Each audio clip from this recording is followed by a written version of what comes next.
Anda harus dengar ini sampai selesai, karena ini yang Anda akan alami secara nyata ketika Anda akan menginjak usia 40 tahun. Mari kita bahas 5 realita mengerikan menjelang usia 40 tahun.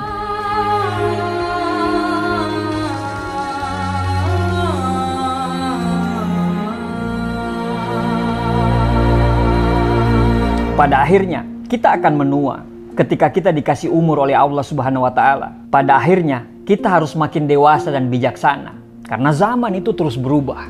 Pada akhirnya, akan terjadi penyesalan bila kita tidak tahu apa yang terjadi ke depannya dan ketika kita alami semua itu. Tapi ketika kita terus belajar, kita akan siap dengan semua yang mengagetkan yang terjadi di depan kita nantinya. Mudah-mudahan dengan memahami ini, nantinya Anda tidak bakal kaget ketika ini terjadi dan Anda sudah siap dengan antisipasinya.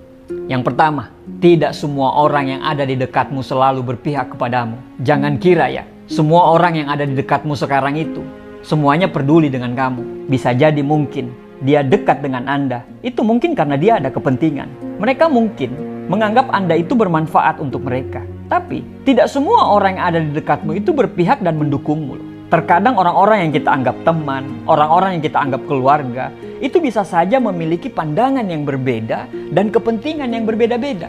Misalnya, ketika kita ingin merencanakan sesuatu yang besar misalnya, seperti memulai sebuah bisnis, teman dekatmu mungkin meragukan kemampuanmu atau bahkan mencoba menghentikanmu karena mereka menganggap kamu tidak mungkin akan berhasil. Selain itu, ada juga orang-orang yang nampak mendukung di depan, tapi di belakang justru dia berbicara buruk tentang kita. Contohnya, rekan kerja kita setuju dengan semua ide-ide kita pada saat kita rapat. Tapi kemudian dia membicarakan kelemahan ide-ide tersebut kepada atasan kita, bahkan ke rekan-rekan yang lain kita. Ini menunjukkan ya, bahwa kedekatan fisik atau hubungan personal tidak selalu berarti dukungan yang tulus. Maka penting sekali kita untuk mengasah diri kita sehingga kita selalu percaya dengan diri kita sendiri dulu. Karena percaya dengan diri sendiri dulu itu adalah hal yang utama. Yang kedua, validasi orang itu ternyata nggak penting banget. Lihat deh di sekitarmu. Berapa banyak orang yang hidupnya hanya untuk mendapatkan pengakuan dari orang lain. Atau jangan-jangan Anda juga hidup seperti itu. Tanpa sadar, kita menggunakan media sosial sekarang itu. Ukuran postingan kita bagus atau tidak, itu adalah jumlah like dan jumlah komen yang ada di postingan itu. Akhirnya, semua cara kita pakai.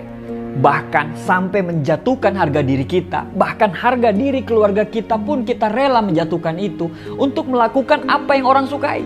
Kita adalah manusia yang biasa loh di pandangan orang-orang yang tidak mengenal kita. Kita adalah orang yang menarik bagi orang yang memahami kita. Kita adalah orang yang istimewa di pandangan orang-orang yang mencintai kita. Sebaliknya, kita adalah orang yang menjengkelkan bagi orang-orang yang penuh kedengkian terhadap kita. Kita adalah orang yang jahat di dalam tatapan orang-orang yang iri kepada kita. Pada akhirnya, semua orang memiliki pandangannya masing-masing terhadap diri kita. Jadi, tidak usah kita bersusah payah supaya kelihatan baik di mata orang, supaya kelihatan mentereng di mata orang. Tapi berusahalah untuk selalu melakukan kebaikan dan menjalankan apapun dengan keikhlasan dan kemauan kita sendiri.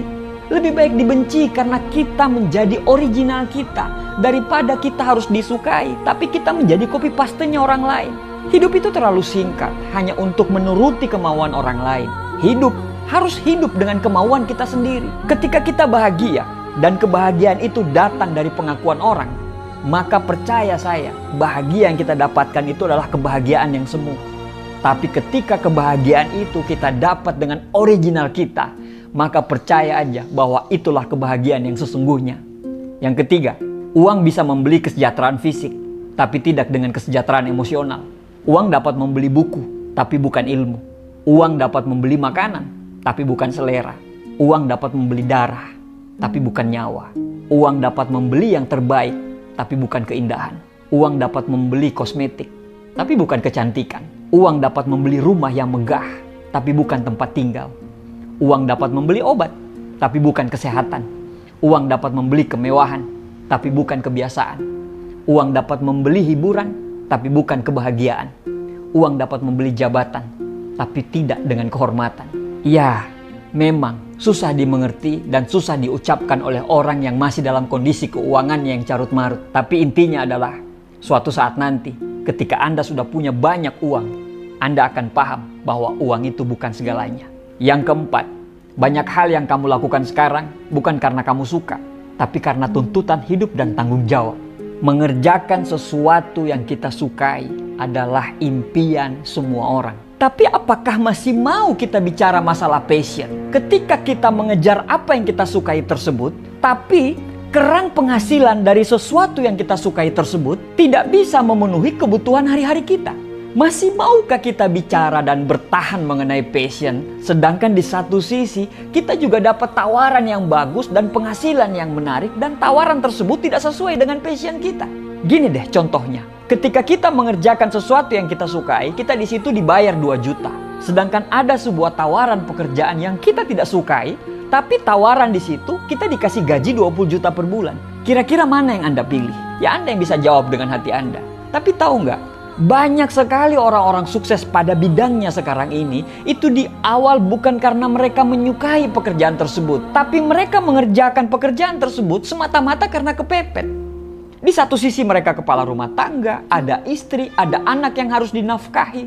Argo kehidupan itu terus berjalan, yang membuat akhirnya tidak ada jalan lain selain mengerjakan sesuatu yang bisa menghasilkan uang banyak, daripada hanya sekedar mengerjakan apa yang kita sukai. Dan tahu nggak, ketika kita mengerjakan terus-menerus, kita fokus mengerjakan itu secara terus-menerus bertahun-tahun, itu akan menjadi keahlian dan passion kita ada di situ sekarang. Betul, kerjakan apa yang Anda cintai, tapi ada lanjutannya. Bila tidak bisa mendapatkannya, maka cintai apa yang Anda kerjakan. Suka atau tidak suka, passion atau tidak passion, ada baiknya kita mulai mencintai bidang pekerjaan kita sekarang.